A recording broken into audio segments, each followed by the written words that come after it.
I have some funny way of talking about when you're watching this video. I always follow it up by saying, we don't care when it is that you're watching, we're just glad that you're watching.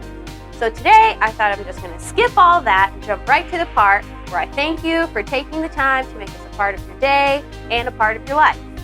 Life gives us so many choices to make in our day, and we're just grateful that we get to be one of those choices. My name's Rachel, and I'm stoked today for part 2 of our series, In the Meantime, where we're attempting to answer that seemingly impossible question, what do you do when it seems like there's nothing you can do? And every once in a while, we find ourselves in unchangeable, unalterable, in the meantime situations. Those aren't fun times. You could even say that they're miserable. But when we see someone that maintains an amazing faith despite the extraordinarily difficult circumstances, it makes us ask a different question. How do they do it? We're going to talk about that today. How hard times can have a purpose because they come with a promise. I really don't want to keep you waiting any longer. Grab your coffee, curl up with your favorite blanket. Let's get the drop on what's going on with Bridge Church. Whoa, whoa, whoa, whoa, whoa, whoa, yeah, we are in the place to be,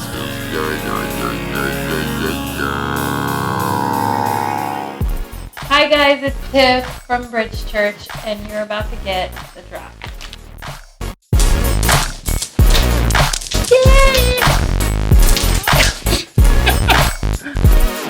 I love it, because I already forgot what I'm supposed to say.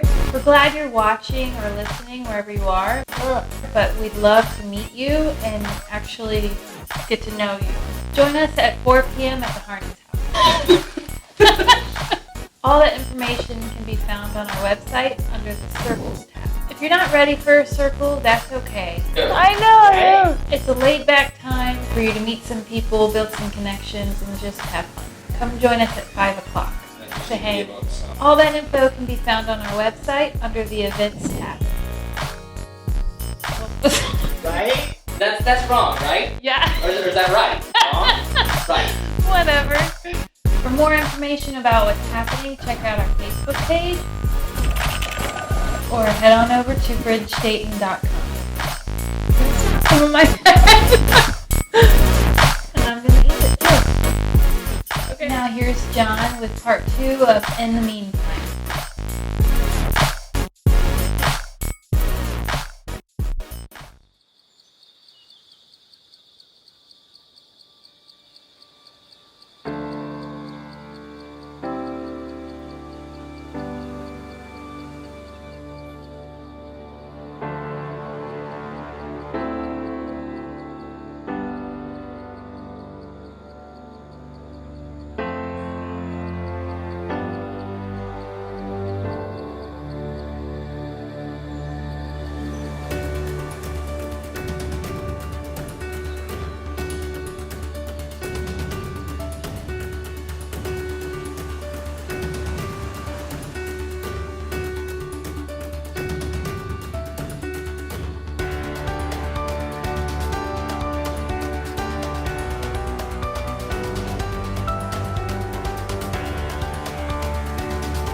Well, I don't know about you, but I was raised with this sense, and it wasn't direct, but it was indirect, that if you obeyed God, if you did what you were supposed to do, if you looked the part, if you said the right things, if you sang the right songs, if you read the Bible every day, prayed every day, went to church every time that it was possible, if you didn't smoke or chew or go with girls who do, right, that things would go good for you. I, like many of you, had this aversion to adversity in my life. I wanted to perform well for God because my hope was that life in turn would go well for me, that I could live an easy life. But at some point, that kind of breaks down because we all find ourselves at some point looking at a life well lived that is full of problems and adversity still. But when we open up the Christian scriptures, what we call the New Testament, right? We find that the men and women that bring us the story of Jesus, who make up the foundation of our faith, they were not men and women that lived easy lives. They lived with lots of adversity. They faced all kinds of problems, but continued to believe and continued forward with their faith and confidence in God. They were not put off by adversity or the seeming absence of God. Somehow it actually fueled them to make sure that the message they had moved forward out of their century and ultimately into ours. The best example of this is the Apostle Paul. Paul became a Jesus follower after he had been a Jesus hater. In fact, if you don't like Christians, you would have loved Paul. Because no matter how much you hate Christians, he hated them more. You know some Christians that you think should be arrested. He actually arrested them in his time. So Paul steps into the history books as Saul of Tarsus, who was a Christian persecutor. He actually had permission from the government to arrest, torture, and kill Christians in many cases, trying to get them to change their mind on Jesus and tell him where the other Christians were at. That was his job. Not only his job, he felt like at the time that he was doing God a favor. Then one day, Saul, the Christian hater, became Paul, the Jesus follower, the greatest evangelist of his time, going all around Greece, planting churches. But just as he was coming to faith, just as he was getting his life on track, as we would say, just as he was finding God's will for his life, as we Christians, love to talk about, just as all of that was happening, something really bad happened to him. He was afflicted by some sort of ailment. We don't know exactly what it was, but here's what we do know. It wasn't going away, and it was a hindrance to what he believed that God had called him to do. Now imagine having this big turnaround in your life, and then after this big change, he gets this illness that keeps him from doing the thing that he felt like God had called him to do. So in his wrestling with God about why, Paul learns a very important and very valuable lesson. And in his explanation, we get an important insight. For those of us who are, and the rest of us who will eventually find ourselves in an in the meantime season of life. So I want to read to you Paul's descriptions of wrestling with this thing that happened to him that didn't seem to go away. One that was making his mission in life more difficult. Here's how he explains it in his letter to the Corinthians. He says, "Therefore, in order to keep me from becoming conceited, I was given." In order to is setting up a purpose statement here, right? Paul is saying there's a purpose behind this gift. And this word given is the most common usage of a positive gift. If you shared a gift with a friend for a birthday or something, this was the word that they would use at this time. This doesn't mean curse or punishment. It was the word most commonly used for the gods actually giving a gift to their followers. Paul is choosing his words carefully here, and he says, the purpose of this was to keep me from becoming conceited. So Paul, what was so special about this gift you were given? A thorn in my flesh, a messenger of Satan to torment me. Now, I don't know about you, but when I read this, I wonder if he chose the wrong word. Because it seems to me like it should be, I was cursed with a thorn or I was punished. Given is positive, thorn is negative. Thorn means a constant, irritating problem. And the word torment literally means to beat someone up. So Paul says, to keep me from becoming conceited, I was given the gift of a thorn to beat me up. And he calls it a messenger of Satan. Now, translators have struggled with this for centuries. Some think that somehow Satan literally did this and that God used what Satan did. Other people think that it's just like a figure of speech. Maybe you've heard the old saying, it hurt like the devil. It's something like that. So we're not sure if this is a figure of speech or if it was something literal, but what we do know and what is actually very clear is that Paul saw this thorn as a gift with a purpose, and it wasn't going away.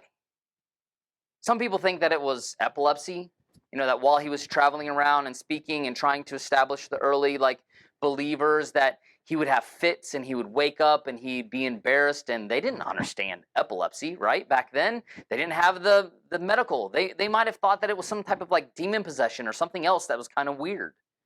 Some people think that it was depression, and if you read about Paul's life in Acts, he had plenty to be depressed about. Some think it was headaches. And we know he had some sort of like eye trouble, which could have caused that. Or maybe just it was the eye problems themselves, which eye problems can be debilitating. Possibly it was like recurring malaria because of the areas that he was traveling in and around. The truth is, there's a lot of ideas, but we don't know. But what we do know is that it was painful, humiliating, and debilitating. This was the guy called by God to spread the gospel throughout the Gentile world.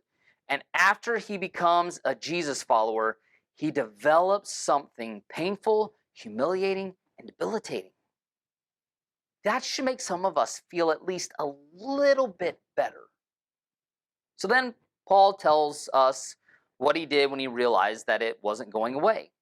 And the great news for us is that he did exactly what we would do if we found ourselves with something painful, humiliating, and debilitating.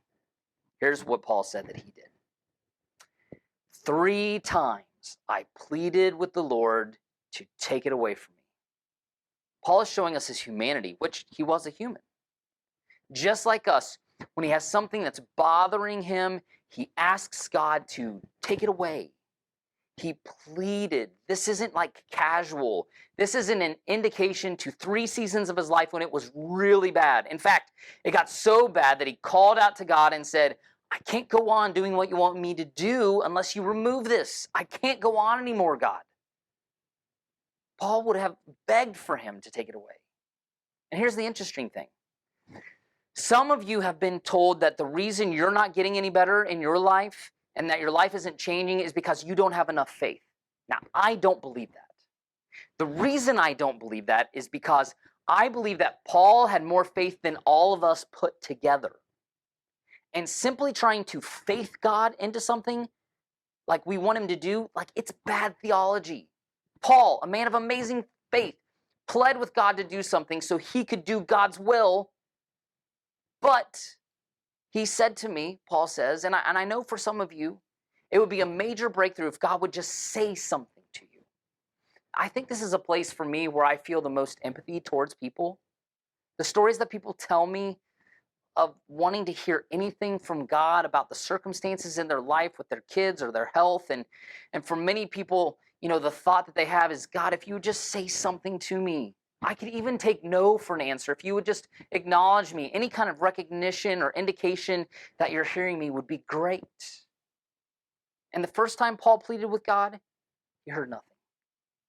And the second time, he heard nothing. Finally, in this 3rd season of pleading with God, God said something to him. He said, my grace is sufficient for you, for my power is made perfect in weakness. Which I'm sure is not what Paul wanted to hear, right?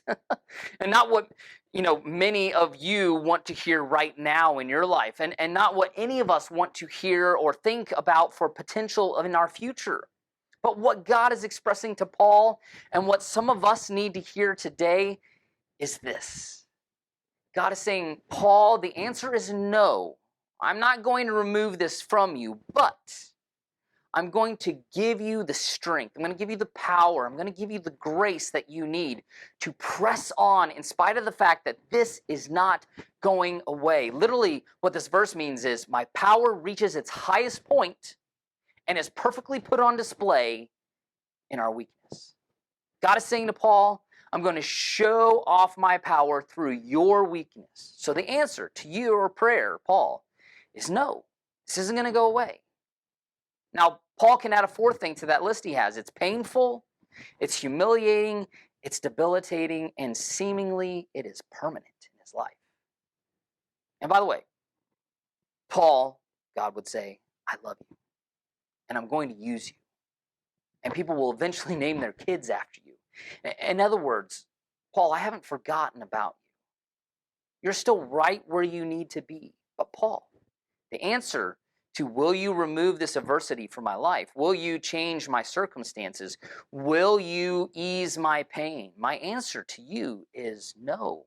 But it's no with a promise. And that promise is, my grace will be sufficient for you. So what do you do when you're Paul? And God, whom you're serving with everything that you have, says no. And now you have an issue that's painful, that's humiliating, it's debilitating, and it's not going away. It looks like it's permanent. What Paul writes next, if you've never read it, these are the statements that I read, and I think that no one would make this up. This comes from the heart of a man that is in tune with God. And if we asked Paul the question after, God said, no, Paul, what are you going to do in the meantime? Here's how I think Paul would answer. Therefore, I will boast all the more gladly about my weaknesses so that Christ's power may rest on me.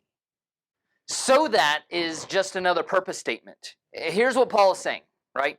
Since this isn't going to go away, right? Since this is going to continue to get in the way, since this is going to continue to get in my way, since people are going to associate this with me, since people are going to ask about it and wonder why God didn't take it away, here's what I'm going to do with this thing that just won't go away in my life. Here's how I'm going to respond to this adversity that I wouldn't wish on anyone, yet God has allowed it to stay on me. I'm going to boast in it. I'm going to glory in it. I'm going to roll around in it and get it all over me. I'm not going to hide from it. I'm not going to pretend. I'm not going to lie about it or dodge it or make excuses. If God has chosen this for me, then I'm going to embrace it. I'm going to own it. I'm going to boast about my weaknesses. When people say, Paul, I heard you got this thing, I'm just going to say, yeah, let me tell you about this thing in my life. Did you hear about Paul? Yeah, I heard, but you know what? You can go and ask him. It's not really a secret. He'll talk about it. He'll share it with you. And I'll do that, Paul says, so that because there's a purpose, so that because there's a result, so that Christ's power can rest on me. So what are you going to do in the meantime, Paul? I'm going to own it. I'm going to allow it to define me in a way so that I can bounce off of it glory back to God. Wow.